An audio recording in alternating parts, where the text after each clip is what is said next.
वक्रतुंड महाकाय सूर्यकोटि संप्रभा निर्विघ्नं कुरु मे देव सर्वकार्येषु सर्वदा मंगलम भगवान विष्णु मंगलम गरुड़ध्वज मंगलम पुंडरीकाक्ष मंगलाय तनो हरि शंकर शंकर हर हर शंकर शंकर शंकर जय जय शंकर मंगल भवने मंगलहारी उमा जपत है त्रिपुरा। देखिए हम आप लोगों को माता जी का तो दिन चल ही रहा है, तो माता जी और भोलेनाथ में तो कोई अंतर है नहीं। तो आजकल माता जी भोलेनाथ से बता रही थी कैलाश पर्वत के प्रभु चलिए देखिए मेरा दिन चल रहा है, नवरात्र चल रहा है, कितना लोग मेरा जप तप पूजा कर रहे हैं, मेरा आराधना कर रहे हैं। तो भोलेनाथ कहें ठीक है भाई, जो तुम कहो वही हम करेंगे। तो अपना लोग निकल गई विचरने के लिए निकल गई। तब से नारद जी आए, नारायण नारायण नारायण करते करते। तो नारद जी कहे कि शंकर जी पार्वती से पूछे कि प्रभु आप लोग कहाँ रोज रोज चले जाते हैं। तो कहें कि भाई 9 महीने नवरात्र 9 दिन का चल रहा है, तो माता जी का दिन चल रहा है, तो जाओ देखो कौन कैसा क्या भगवान का नाम ले रहा है, आराधना कर रहा है, कि कौन कुकर्म कर रहा है। तो देखिए 9 दिन में जो शराब पीता है, मांस खाता है, मछली खाता है, लहसुन प्याज, माता जी भी उसको उसी प्रकार से दंड देती हैं। तो पूछे कि 9 दिन के नवरात्र में क्या पुण्य मिलता है, कैसे मिलता है। तो नारद जी से पार्वती माता कहीं जाओ तुम पृथ्वी पर पूछ के आओ। तो गए तो एक कीड़ा मिला, कीड़ा से पूछे तो कीड़ा से पूछे नारद जी, कीड़ा उसी समय मर गया। और जब कीड़ा मर गया तो फिर उसके बाद गए माता जी के पास, माता जी से कहीं जाओ तुम फिर पृथ्वी पूछो। तो वहाँ एक सुअर का बच्चा था, उससे पूछे, सुअर का बच्चा भी मर गया। फिर गए कि माता जी से पूछ रहे हैं वो तो मर जा रहा है। फिर उसके बाद कहें जाओ एक गाय बच्चिया बछवा दी है उससे पूछो, बछवा से पूछे, बछवा भी मर गया। कहें प्रभु हम तो बड़ी चिंता में पड़े हैं, जिससे पूछ रहे हैं वही मर रहा है। तो कहें जाओ राजा के 20 साल बाद राजा को एक पुत्र पैदा है, उससे पूछो। कहें प्रभु जानवर के बच्चे तो मर गए, चलिए ठीक है, अगर राजा के बच्चे को 20 साल बाद कोई औलाद हुआ है, अगर उसको कुछ हो जाएगा तो लोग तो हम ही को मार डालेंगे। कहें तुम चुपके से धीरे से जाना। तो गया राजा के लड़के से पूछा, लड़का राजा का 1 साल का, तो उससे पूछे तो वो हंसने लगा। तो कहें तुम हंस क्यों रहे हो। तो कहें कि भाई इसका कारण है। तो कहें देखो जो कीड़ा था वो हम ही थे, तुम पूछे मेरा बहुत अगले जन्म का पाप था, तो हम कीड़े के जन्म हुए थे तो इसीलिए हम मर गए। फिर उसके बाद हम सुअर जो थे, सुअर के बच्चा वो भी हम ही थे, उसके बाद मेरा जन्म सुअर में हुआ। तुम पूछे तो उसमें भी मेरा, क्योंकि जब तुम माता जी के बारे में पूछ रहे हो तो मेरा पाप नष्ट हो जा रहा था, तो मेरा मृत्यु हो गया। फिर उसके बाद बछवा के रूप में हम पैदा हुए, उसमें भी हम मर गए। तो अब मेरा पाप कट गया। तो मानुष देखिए, मानुष तन 84 लाख बाद मिलता है। ऐसे मानुष तन, आप मानुष तन पाए के उसको गंवाइए मत। जो भगवान के लिए, जो भगवान भेजे हैं जिस लिए वही कार्य करिए। भगवान भेजे हैं स्नान दान जप तप पूजा आराधना करने के लिए, भगवान को कर्म करने के लिए नहीं भेजे हैं। तब वो राजा के लड़के कहा कि अब हम मानुष तन पाए हैं, मेरा पाप कट गया, तो आज हम मानुष तन में राजा के घर में जन्म लिए हैं। तो कहें कि जो भी नवरात्र में माता जी का आराधना करता है, माता जी का भजन कीर्तन करता है, माता जी का नाम लेता है, माता जी उसका पाप कष्ट नाश कर देती हैं। क्योंकि माता पार्वती शक्ति कम नहीं है, 52 अवतार में जन्म ली हैं। तो इसीलिए बार बार आप लोग उसे कहते हैं कि इसमें माता जी का दिन चल रहा है, माता जी का आराधना करिए, माता जी का भजन करिए, कीर्तन करिए। जो माता जी को घर में अपने बैठाता है, उनका नाम लेता है, उनको भोग लगाता है, माता जी उस पर खुश होती हैं। तो उसके बाद क्या हुआ कि अब उसी में नारद जी माता जी भोलेनाथ से बता रही थी कि एक गांव में एक बूढ़ा थी, उसको बहुत गरीब थी, उसके पास कोई पैसा कौड़ी नहीं, तो 5 बेटे थे।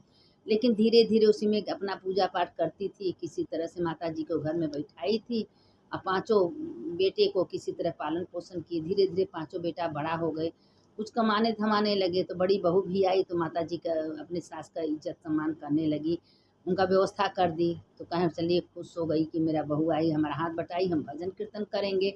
इसी तरह करते करते 4 बहुएं, चारों बहुत अच्छी आई। अब माता जी के तैयारी कर दें, उनके थरिया में पूजा का लगा दें, भोजन बनावें। माता जी को बहुत आराम हो गया।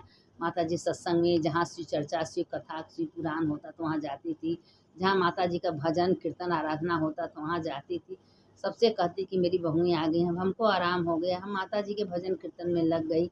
तो एक दिन माता जी का चौकी बैठाई, जब माता जी का चौकी बैठाई तो सबको बुलाई।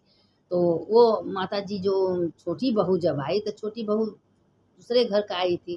तो एक दिन क्या की कि कुछ तो काम धंधा ठीक है करती थी, तो एक दिन उससे वो दिन 9 दिन का नवरात्र चल रहा था। उनके पाँचों बेटे, पाँचों बहू 9 दिन से पूरी व्रत थे। कभी कोई अन्न नहीं खाए थे। तो वो अपने पति से कहती कि हमारा मछली खाने का मन है, थोड़ा-सा मछली ले आओ। तो कहा अरे! इसमें नवरात्र चल रहा है, तुम्हारा मछली खाने का मन है? तो कहा अच्छा ठीक है। अब वो पत्नी की अथुआ में ममता में गया, मछली खरीद के लिया, भुजवा-उजवा के घर में रख दिया। अब वो पूजा में लगी थी, उसका तो मन मछली खाने में था, कब हम कमरे में जाएँ, कब हम मछली खाएँ। ऐसे करते हाली-हाली काम धंधा कर लिए। करने के बाद जब कमरे में गई तो ज्यों अपने पति को बोले, पति को हम 9 दिन का व्रत है, हम तो नहीं खाएँगे। अब वो अपना मछली तोड़ के ज्यों खाई, मुँह में अंदर गया भी नहीं, ऐसा बड़ा-सा काँटा उसके नटई के अंदर फँस गया। अब लगी चिल्लाने, आय हाय हाय करने लगी। अब सबका क्या हुआ क्या हुआ, जाके देखे तो लोग देखते रह गए, अरे राम रे राम! वो मछली हटाई भी नहीं थी। कहें अरे नवरात्र चल रहा है, 9 दिन का व्रत है, देवी जी का पूजा है, तुम मछली खाई हो, तुम मेरे घर को बर्बाद कर दी हो, तुम इतनी गलती कैसे कर दी? अब उससे बोली भी नहीं निकल रहा है। जाके देखिए माता जी का कोप देखिए। अब उसने क्या किया कि अब सब माता जी का प्रार्थना करने लगी, माता जी का आराधना के लिए, हे माता जी उसको क्षमा कर दीजिए, वो बेबुद्धि है, उसको अक्ल बुद्धि नहीं है, हे माता जी क्षमा कर दीजिए। उसके बाद सवेरे सवेरे डॉक्टर आए, डॉक्टर मछली का कांटा के सूत्र अंतर से निकाले। और आर पार घाव हो गया, कुछ खा पी नहीं पा रही थी, 1.5-2 महीना परेशान हो गई थी। और सब मिल के अब वो कहें तुम भी जाओ माता जी को प्रणाम करो, माता जी से क्षमा मांगो, हे माता जी हमसे बहुत बड़ा भूल हो गया, बहुत बड़ा गलती हो गया, आपका दिन चल रहा है, 9 दिन का नवरात्र चल रहा है और हम कैसे मछली खा लिए, भर-भर तो देखिए माता जी कैसे कोप दिए। लोग कहते हैं माता जी नहीं है, कोई देखता नहीं है। भगवान 24 घंटा आपका कर्म देखते हैं, आप क्या कर रही हैं, कितना भजन कर रही हैं, कितना कीर्तन कर रही हैं, कितना नाम ले रहे हैं, सब भगवान देखते रहते हैं। या कभी मत सोचिए कि कोई देखता नहीं, कोई नहीं देखता, लेकिन ऊपर वाले 24 घंटा देखते हैं। आखिर माता जी देखती नहीं तो उसको काटा का धँसा कैसे?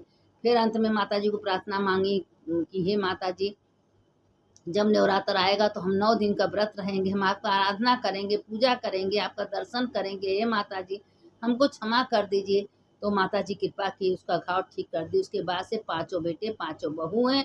उसके घर में हर साल 9 दिन का व्रत रहते थे। 9 दिन पाँचों बेटा बहू अपना ड्यूटी उटी सब छोड़ देते थे। 9 दिन घर में रहते थे, 9 दिन माता जी का चौकी करते थे, आराधना पाँचों बहुएँ मिल के भजन, कीर्तन, गाना बजाना करती थी। माता जी उनके ऊपर इतना कृपा की, इतनी गरीब घर में माता जी इतना कृपा की, इतना कृपा की, उनके घर में सब कुछ दे दी।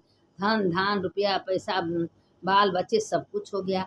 अब उसकी सास जो है हमेशा भगवान जी का धन्यवाद करनी, हे माता जी आप में इतनी शक्ति है कि हमारे पास तो कुछ नहीं था, लेकिन खाली एक व्रत रहते थे पानी पी पी के, आज हमारे घर में सब कुछ भर दी हो माँ, आपका बहुत बहुत कृपा माँ, बहुत दया। लगी प्रार्थना करने, वो छोटी बहू भी सुधर गई, वो भी माँ का आराधना करने लगी। अब पाँचों बहनों कहें कि माता जी का तो दिन आया है, माता जी का तो हम पूजा कर ही रहे हैं। और एक बार ऐसा है कि हम लोग भोलेनाथ के मंदिर में भी जाना चाहते हैं, जो शिव वही शक्ति, जो शंकर जी का अर्धांगिनी माता पार्वती हैं। लोग कहते हैं जयंती मंगला काली भद्रकाली कपालिनी दुर्गा क्षमा शिवा धात्री स्वाहा सुधा नमस्ते। 9 रूप में माता शक्ति हैं।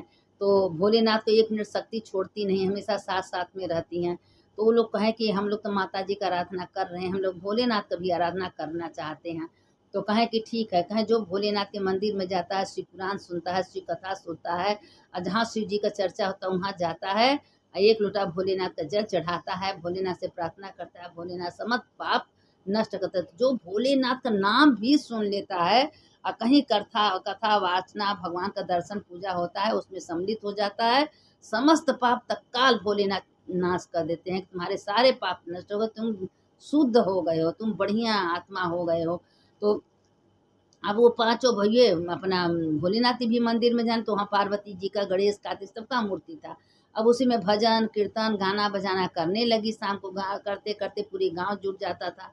2-4 घंटा भजन कीर्तन से माता जी भोलेनाथ से कह रहे देखो भोलेनाथ का ना हमारे कृपा से देखो पूरे उसके परिवार सुधर गए, धीरे धीरे गांव भर सुधर। कहाँ पार्वती जहाँ तुम अपना कृपा कर दोगी उस घर तो सुधरना सुधरना है। तो माता जी कहती हैं हम क्या कृपा करते हैं, आप मेरे साथ रहते हो, हम लोग मिल के कृपा करते हैं। तो जो हम लोग का नाम लेगा दर्शन करेगा, चाहे तुम्हारा चाहे भोलेनाथ आपका नाम हो चाहे मेरा नाम हो, जो आप लोग का नाम हम लोग का नाम लेता है उसको तो सुधरना तो सही मार्ग पर जाता ही है।